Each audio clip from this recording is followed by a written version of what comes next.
Hello students, बच्चों आज है हमारा past continuous tense. Past continuous tense यानी काम या तो भूतकाल में जारी था या अभी चल रहा था। ठीक है, यानी काम जो था वो भूतकाल में जारी था या चल रहा था। जैसे कि अरे वह पढ़ रहा था, जब मैं वहाँ गया तो वह पढ़ रही थी, बच्चा सो रहा था, वह खेल रहा था। ठीक है, तो वह ये कि इसमें वाक्यों के अंत में रहा था, रही थी, रहे थे आदि शब्द आते हैं। अब इसमें देखिए अफर्मेटिव सेंटेंसेस। इसमें जो है आई और सभी थर्ड पर्सन सिंगुलर सब्जेक्ट यानी ही शी इट, इनके साथ जो है हेल्पिंग वर्ब वाज का यूज करते हैं।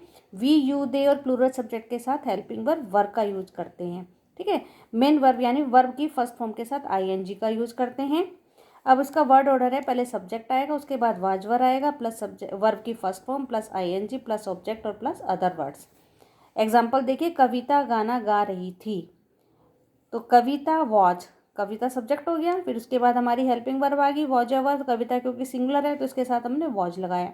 तो कविता वॉज गा रही थी, क्या काम कर रही थी, वो वर्ब क्या है इसमें, गाने का कर रही थी, कि वह गा रही थी, तो singing a song, Kavita was singing a song. Second है छात्र लड़ रहे थे, तो द स्टूडेंट्स वर फाइटिंग, क्योंकि अब सब्जेक्ट हमारा कैसा हो गया, प्लूरल हो गया, तो यहाँ पर हमारा वर आ जाएगा। तो द स्टूडेंट्स वर फाइटिंग, तुम मेरी तरफ देख रहे थे, you were looking at me. ठीक है, ये अफर्मेटिव सेंटेंस है कि अफर्मेटिव सेंटेंसेस आई और थर्ड पर्सन जो है उन सबके साथ जो है हेल्पिंग वर्ब वाज का यूज होगा। We you their plural subject के साथ हेल्पिंग वर्ब वर का यूज होगा। मेन वर्ब यानी वर्ब के फर्स्ट फॉर्म के साथ आईएनजी लगाएंगे। सब्जेक्ट इसका ऑर्डर होगा subject plus was verb plus verb की first form plus ING plus object plus other verb. ठीक है, अब है हमारा नेगेटिव सेंटेंस। नेगेटिव सेंटेंसेस वो सेंटेंसेस होते हैं जिससे किसी बात को स्वीकारा नहीं जाता है, यानी नहीं का यूज होता है। नहीं के लिए हम जो है वाज वर्ब के तुरंत बाद क्या लगा देंगे, नोट लगा देंगे। अब इसका वर्ड ऑर्डर होगा subject plus was verb plus not plus verb की फर्स्ट फॉर्म में ING plus object plus other word. इसका एग्जांपल देखिए, कुत्ते अजनबी पर भौंक नहीं रहे थे, यानी इसमें नहीं शब्द आ गया, तो द डॉग्स वर, क्योंकि डॉग्स प्लूरल आ गया तो इसमें हमारा वर आ जाएगा, द डॉग्स वर नॉट, आ गया ना, हेल्पिंग वर्ब के तुरंत बाद नोट आ गया। The dogs were not barking at the stranger. ठीक है बच्चों, अब ये देखिए, वह अपना पाठ याद नहीं कर रहा था, ही सिंगुलर सब्जेक्ट आएगा तो he was not learning his lesson, he के साथ अपने की क्या आएगी, हिज। अब इंटरोगेटिव सेंटेंसेज। इंटरोगेटिव सेंटेंसेज वही है कि दो प्रकार से बनते हैं, एक तो क्या से शुरू होने वाले, दूसरे डब्ल्यू एच वर्ड से, यानी जब वाक्य के बीच में क्वेश्चन वर्ड आ जाता है, डब्ल्यू एच वर्ड आ जाता है। तो क्या से शुरू होने वाले वाक्य होगा तो सबसे पहले क्या आ जाएगा, वाजवर आ जाएगा, सब्जेक्ट प्लस वर्ब की फर्स्ट फॉर्म में ING plus object plus other word.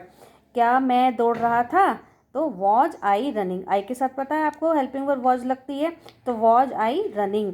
क्या हम जयपुर जा रहे थे, तो वर, वी है ना, प्लूरल है, तो वर आ जाएगा, were we going to Jaipur. ठीक है, अब देखिए इधर, जब वाक्यों के बीच में W H word question word आ जाते हैं, जैसे क्या, कब, कहाँ, कैसे, क्यों, ये शब्द आ जाते हैं, तो जब हम इंग्लिश ट्रांसलेट करेंगे तो सबसे पहले डब्ल्यू एच वर्ड आएगा, उसके बाद वाजवर आएगा, फिर सब्जेक्ट आएगा, वर्ब की फर्स्ट फॉर्म में ING plus object plus other word, फिर क्वेश्चन मार्क। क्वेश्चन सेंटेंस देखिए, तुम कल कहाँ जा रहे थे, कहाँ, इसमें आ गया ना डब्ल्यू एच वर्ड आ गया, तो सबसे पहले इसकी इंग्लिश होगी, कहाँ की इंग्लिश होती है, वेयर, तो where were you going yesterday. वह तुम्हें गाली क्यों दे रहा था, क्यों आ गया इसमें, तो why was he abusing you. ठीक है बच्चों, अब है हमारा इंटरोगेटिव नेगेटिव सेंटेंसेस। ये भी दो प्रकार से, ये क्या से शुरू होने वाले होते हैं और दूसरे होते हैं हमारे डब्ल्यू एच वर्ड से। ये आपको पता है, ये डब्ल्यू एच वर्ड वाले जब होते हैं तो उसमें डिटेल देनी होती है, और वाजवर वाले यस नो टाइप के होते हैं। ठीक है, तो अब देखिए, क्या वे खेल नहीं रहे थे, अब इसमें जब नहीं आ रहा है बच्चों, तो नेगेटिव सेंटेंसेस में क्या था, वाजवर के तुरंत बाद हम नोट लगाते थे, लेकिन जब हमारा ये इंटरोगेटिव नेगेटिव है तो इसमें रूल थोड़ा सा चेंज हो जाता है। तो ये तो हमें पता है कि क्या से शुरू हो रहा है, तो वाजवर पहले आएगा, यानी वाजवर प्लस सब्जेक्ट, और सब्जेक्ट के तुरंत बाद क्या आ जाएगा, हमारा नोट आ जाएगा। ठीक है, तो was were plus subject plus not plus verb की फर्स्ट फॉर्म में ING plus object plus other word plus question mark. तो क्या वे खेल नहीं रहे थे, तो आ जाएगा वर, क्योंकि वे प्लूरल है तो इसके साथ क्या आ जाता है, वर आता है, तो वर दे नॉट, सब्जेक्ट आ गया ना, सब्जेक्ट के तुरंत बाद क्या आ गया, नॉट, तो वर दे नॉट प्लेइंग। ठीक। क्या वह दिल्ली नहीं जा रहा था? Was he not going to Delhi?